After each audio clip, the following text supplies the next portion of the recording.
Yes, hello, good morning mga kamusti tayo.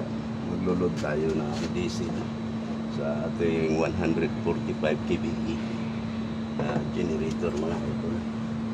Ayan. Maglulod tayo mga idol. Kasi nasa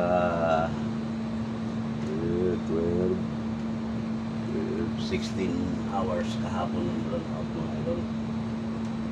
Kailangan natin mag-load.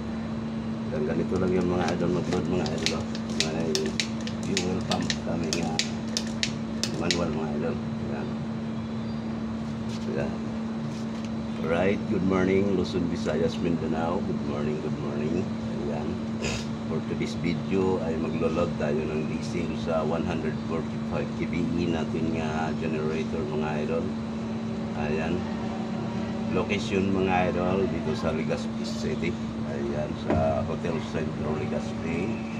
Ayan, 145 kVA ang ating generator mga idol. Yung isa. Dito sa itong sa kabila ay 218 kVA yan mga idol. Ayan, pinultank na natin yan kagabi mga idol. Kaya ito na naman ng ating ipupultank mga idol. Kasi mayroon talagang program out dito ngayon sa atin kasi nag-clearing yata ang apik sa linya nila mga idol.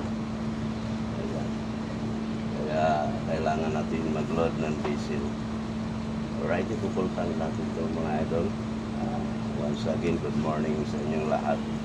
Hanggang dito na lang mga idol. Bye bye mga idol.